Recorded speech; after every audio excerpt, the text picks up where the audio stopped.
Good morning. Today we're going to see together how you can change your mindset and change your life.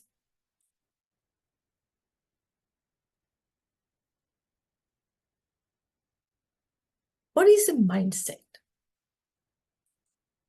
It's a set of beliefs that shape how you make sense of the world around you. It's a mental attitude that determines how you respond to any situation. You can have a growth mindset or you can have a fixed mindset. What's the difference between growth mindset and fixed mindset? So this is few examples that can show you the difference. For example, if you have a growth mindset, you believe that your efforts determine your ability. But when you have a fixed mindset, you believe that your potential is already predetermined.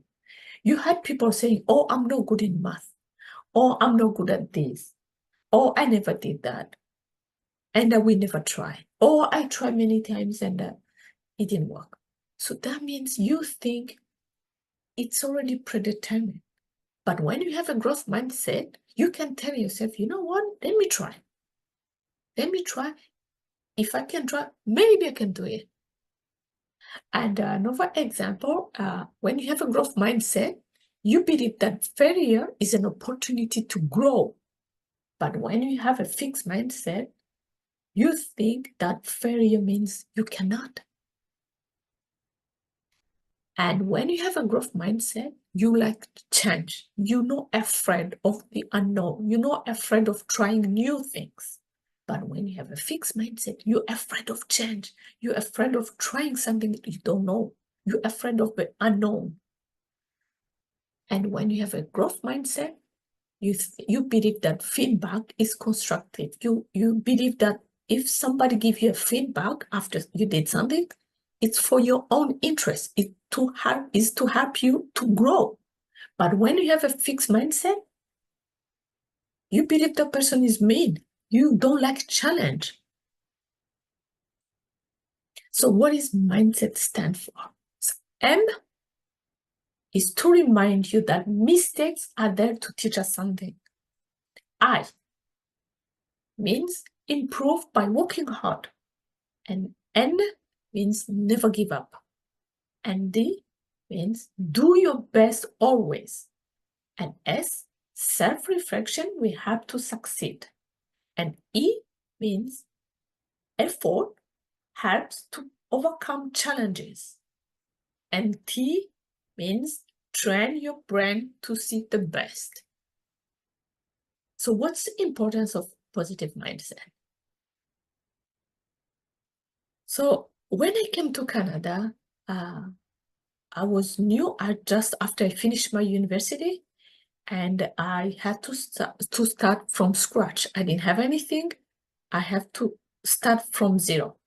And I told myself it's time to set goals. So the first goal was to have income because I didn't have anything. And I knew I could not afford anything if I don't have income. So the first thing was to look for a job. And so I went look for a job. I updated my resume and I looked for a job and I got the job. But after a while, I noticed that people who were bilingual were getting more money than me because at that time I spoke only French. And I said, so to have more money means I have to learn English. So what I did, I went to learn for English, to look for an English class. So I remember when I went to register at school, I tried my best to communicate with the lady who was at the reception. She didn't speak French. And I tried my best. I don't remember what I told her, but I tried what I knew to tell her that I wanted to register for ESL, English as Second Language. And she looked at me like, what did you just say? Like, she didn't understand anything. But instead of feeling sorry for myself or feeling ashamed or thinking, oh my gosh, she's making fun of me because I don't speak English, instead, I told myself, just give me a few months. I promise you, I will come back and I will talk to you and you will understand me. right now you don't understand me, but just give me a few months. I will come back and I will talk to you and you will understand. So as Michael Jordan said, always turn a negative situation into a positive situation. So at that time, I could feel sorry for myself and all think, oh my God, this person is mean. She's making fun of me. No, no, no, no. Instead, I said, just give.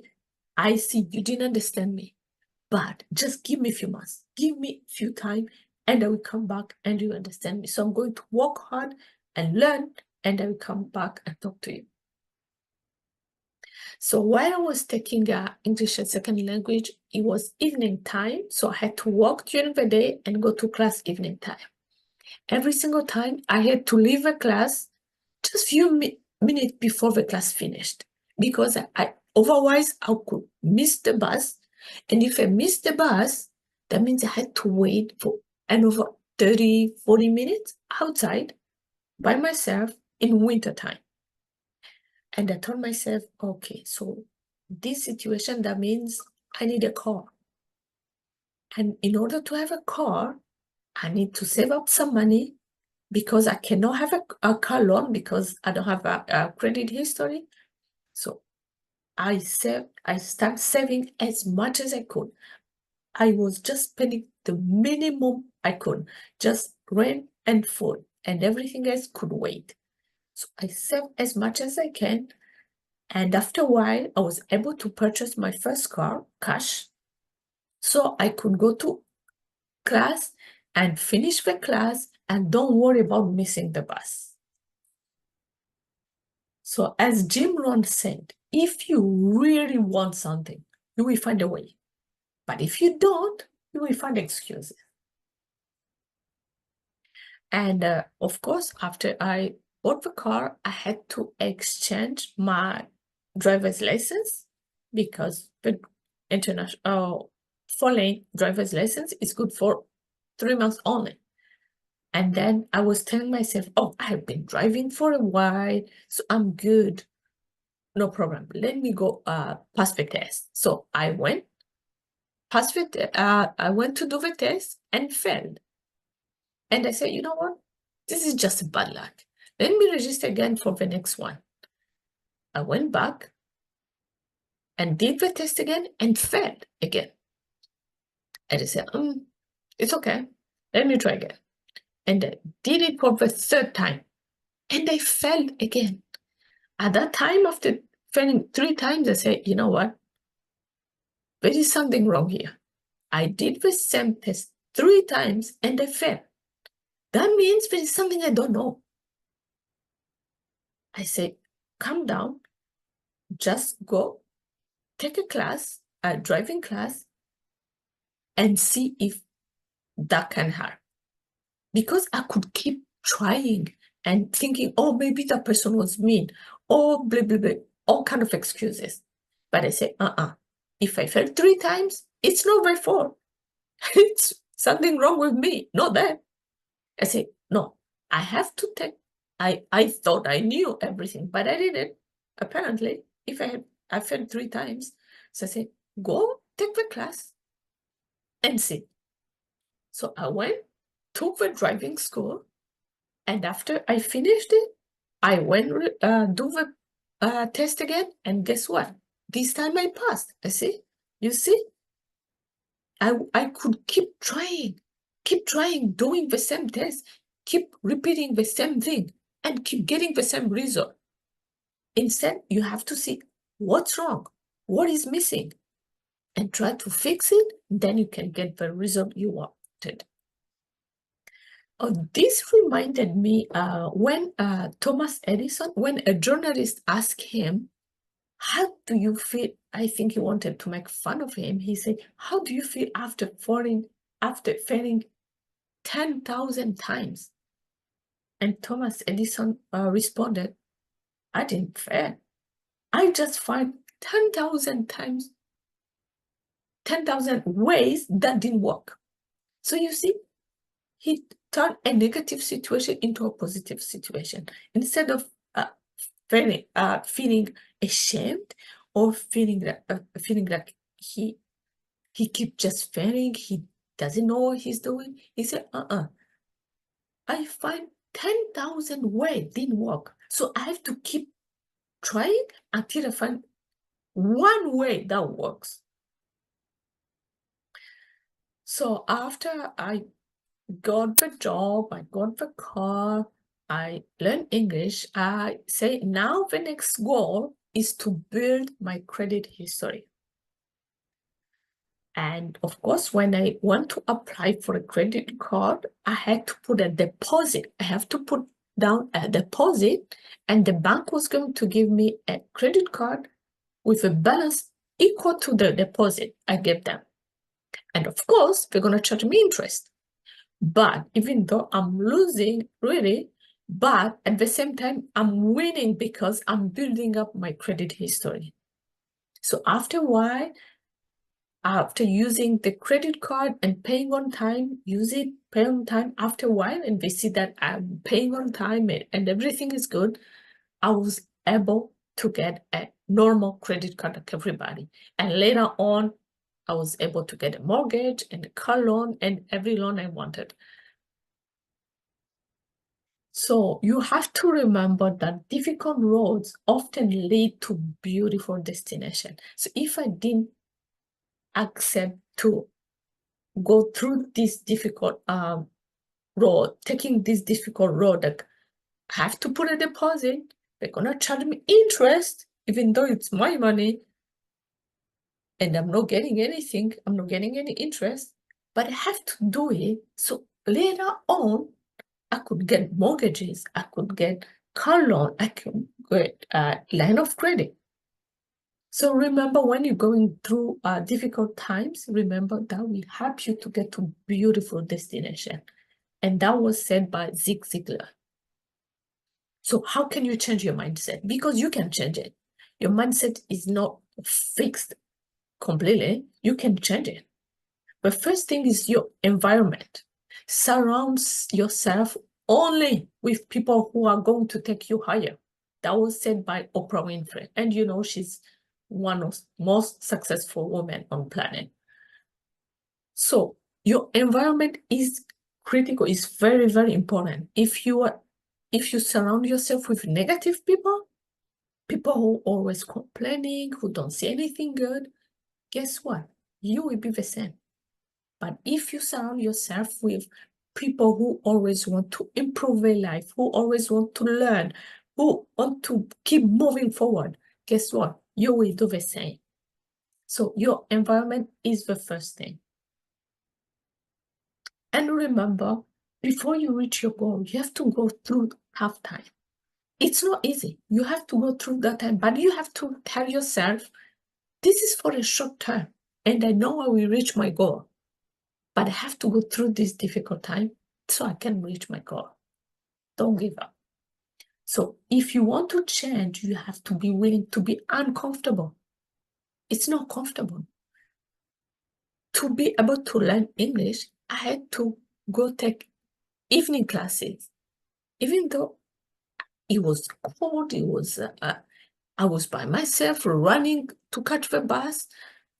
It was uncomfortable.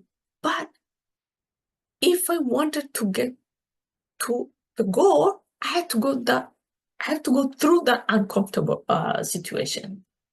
Otherwise, I could feel comfortable and never grow. And that's not good at all. As Tony Robbins said, don't limit your challenges, but challenge your limits. Each day, we must strive for constant and never-ending improvement. So it's not easy, but it's worth it. And Zig Ziglar said again, there is no elevator to success. You have to take the stairs. So it's not easy. You have to make effort.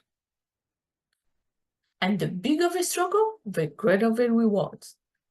So now I'm grateful that I went through that difficult time, because now I can get a loan, I can get mortgages, I can get car loan, I can get what I want, because I accepted to go through those difficult times. And Michael Jordan said, I've missed more than 9,000 shots in my career. I've lost almost 300 games.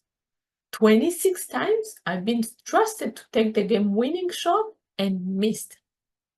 I failed over and over again in my life, and that's why I succeed.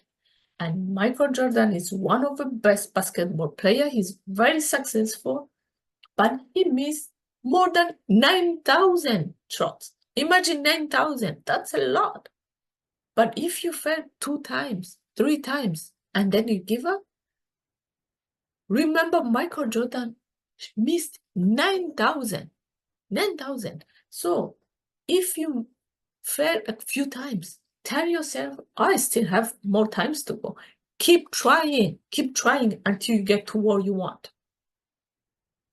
And keep taking one step at a time. You cannot accomplish everything at the same time. Remember, the first set up your goal. The first step, what you have to do, like for me, was to get a job. And after I got a job, learn English. After learn English, get a car. So take one step at a time. You cannot accomplish everything at the same time. Just set up goals and go take one step at a time. Martin Luther King Jr. said, if you can't fly, then run. If you can run, then walk. If you can walk, then crawl. But whatever you do, you have to keep moving forward. So don't stop, keep moving forward. So I'm going to tell you a story of a butterfly. That story shows us how our struggle form our strength. So the story goes like this. Once upon a time, a man found a butterfly that was turning too hard from its cocoon. He sat down and watched the butterfly for hours as he struggled to force itself through the tiny hole. Then it suddenly stopped making progress and looked like it was stuck. Therefore, the man decided to help the butterfly out.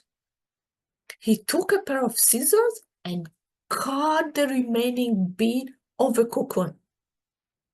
The butterfly emerged easily, although it had a swollen body and small and shriveled wings. The man thought nothing of it, and he sat there waiting for the wing to emerge and support the butterfly. However, that never happened. The butterfly spent the rest of its life unable to fly, crawling around with small wings and swollen body. Despite the man's kind heart, he didn't understand that the restricting cocoon and the struggle needed by the butterfly to get itself through the small hole were God's way of forcing fluid from the body of a butterfly into the wings to prepare itself for flying once it was free. The moral of the story, our struggle in life help to develop our strength. So without struggle, we never grow or get stronger. So it's important for us to tackle challenges on our own and not rely on help from other people all the time. Thank you so much, and I wish you a wonderful day. Go, keep trying, keep moving forward, and God bless you.